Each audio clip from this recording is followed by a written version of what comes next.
What's up, everybody? Welcome back to the Pete's Basement Show. This is me and Ramon here today. This is our first post-Comic-Con pass giveaway. This is also the week before Comic-Con. Looking very much forward to next Thursday through Sunday. Kind of giddy. It's the final countdown. This week we had a couple of questions from our good buddy Barack Goldman and our friend Andelvar on YouTube. We'll get to those later on. This week we're finally going to talk about Agents of S.H.I.E.L.D. We're 2 episodes in on that, and I finally caught up on it, so I was all my fault for the delay. We're going to talk about some new stuff that come out this week. Grindhouse B Vixens, Phantomex #1, Phantomex Max, I should say, #1.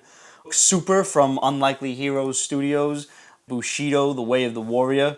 The Shadow Now come out this week. That was good. That was cool.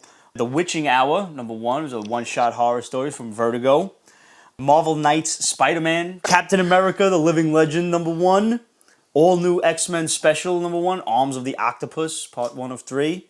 Forever Evil, #2, finally coming out. Green Lantern 24. All New X-Men 17, and just basically all the X books in Battle of the Atom, and see what the fuck is going on there.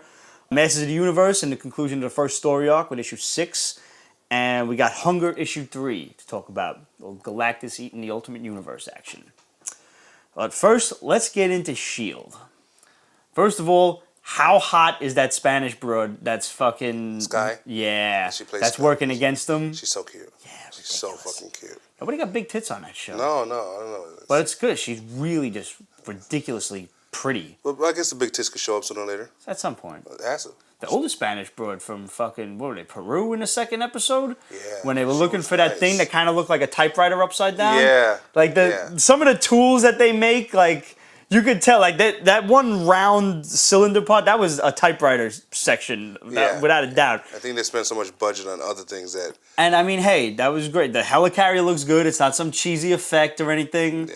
You know, even some of the superpowers, that dude who... I spent like 10 minutes trying to look up Michael something. Yeah. The black dude from the first one. Uh-huh. I thought he was like Rage or something, but he was made specifically for the show. Which is perfect. So was Ming-Na Wen's character. And she still looks hot. She still does. Yeah. And I like how she's like, you know, their ultimate super soldier kind of thing. She's like a badass fighter, ninja type girl. Cavalry. Yeah. It's like, don't call me that. Overall, I think it's a good show. It is. It's I think it's going to supplement and build up and support the Marvel movies. They need, on that note, they're going to need to throw in some nerd porn at some point. Like, they're going to have to throw mentions in. Like that, what was it? One of the girls said to the guy, you want to come join us on our journey into mystery? Yeah, that was cool. And I laughed at that. I was watching it with my mother, and she looks at me like, what's so funny? Yeah, they mentioned gamma radiation, how it's dangerous. Right. So that's cool. They've already had Maria Hill. Mm-hmm. I love the fact that she was in the show. And Samuel L. Jackson. That surprised me. I'm glad he got in at least one. Yeah. That probably cost him a good... That was the budget. That was the budget. We have Samuel, so... For 10 seconds. Fucking bitching out Coulson, which is obviously the talk of the town on the internet.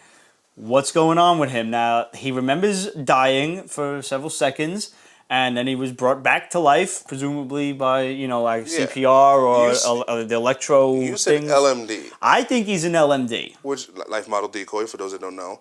I thought that'd be, okay, that's perfect. It would be really cool if he was an LMD, but he doesn't know it. Yeah. And, like, when one dies, you just flip the other one on. Which is a robot, so you could kind of bring him into the Ultron movie later on. You could. I'm sure he's got...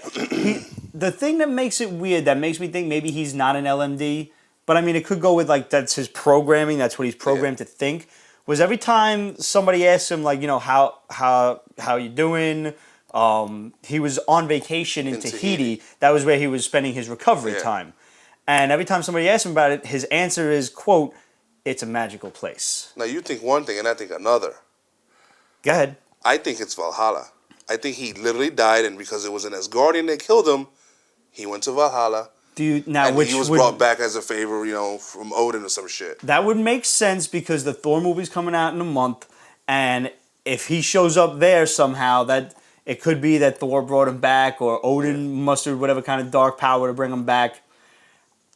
I was wondering if they're going to try to allude more actual magic, not like Asgardian science magic, and make it something to the like tie into Doctor Strange, which is supposedly coming out. That would be nice. But that may be too far gone of a conclusion. That may be too far off, like in the distant future, that they're going to do that movie. So maybe they don't want to touch on something like that yet. But whatever the case is, the show's great. I'm really glad that the original plan for this was to make it a prequel to the Avengers. And I think it was honestly the fan outcry from, like, bring Coulson back that they're like, all right, we got to make this post-Avengers. He was awesome. He was fucking He the man. Yeah. He was a nothing character in Iron Man, and he just suddenly blossomed, grew into it. And now he's even in the comics running around. Yeah, I don't know. And he kind of looks like Agent Smith in the comics. Yeah. From the Matrix. Yeah. Like with the sunglasses on and everything. But the fact is, it's a cool show, and I'm really looking forward to seeing some superheroes and some supervillains. I want to see Hydra, you know? Like, there's no way Hydra can be destroyed after that whole Captain America thing. No. And I want to see AIM. Like, even if we're not going to throw in fucking, big-ass supervillains like Doom or Fantastic Four, like, people we can't mention or something like that. Give us MODOK.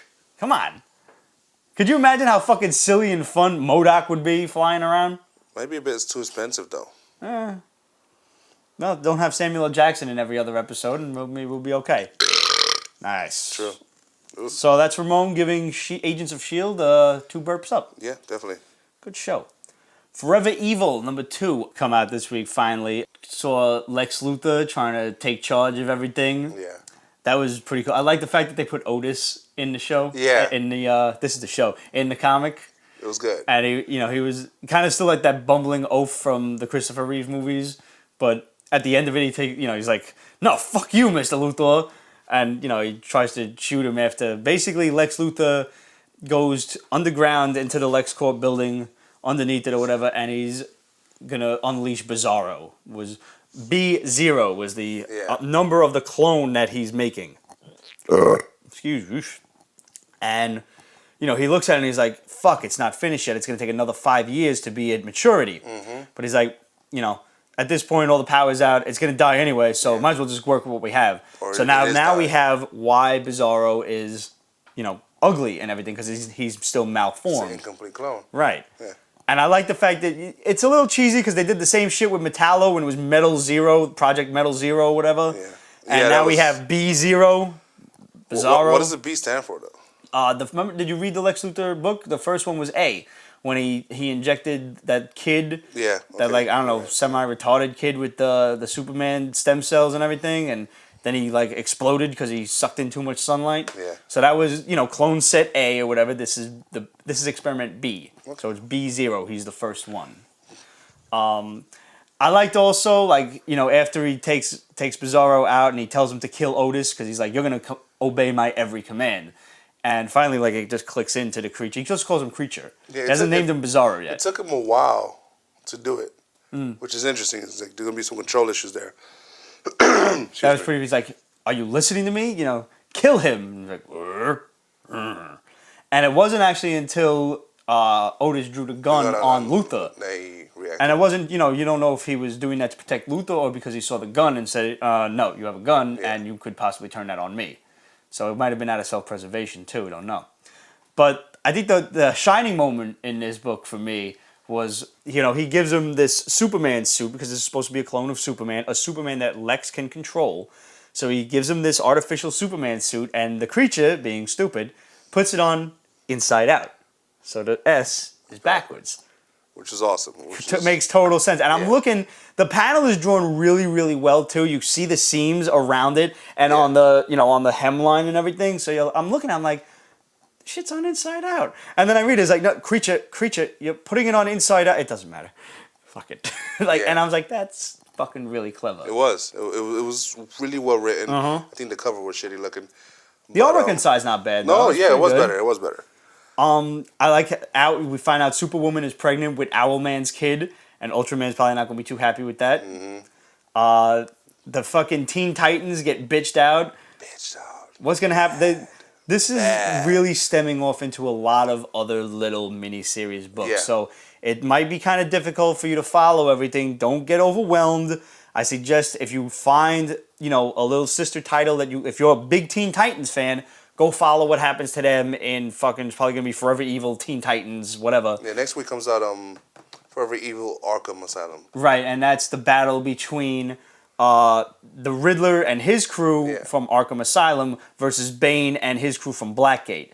So there's a lot of other shit going on that we don't really need to pay attention to.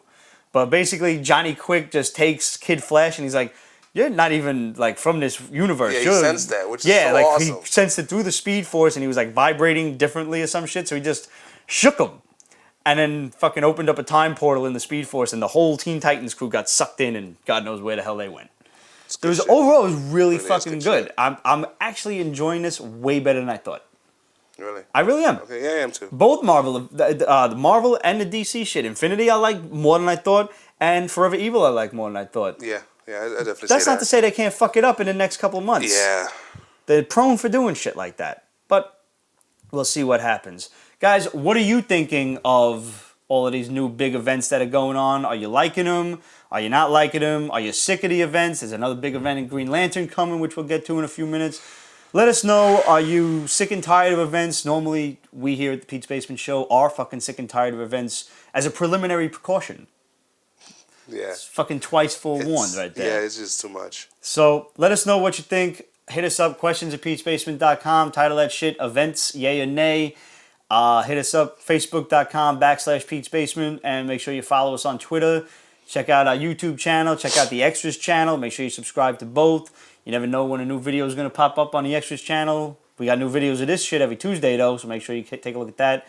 And don't forget to subscribe to the Haul, guys. See what me and Ramon are buying every week. That's up there on the upper right-hand corner of the Pete's Basement homepage. You do get a lot. Yeah, I think next week you buy way more than I do. Next week, picking up 58 issues. God damn, man.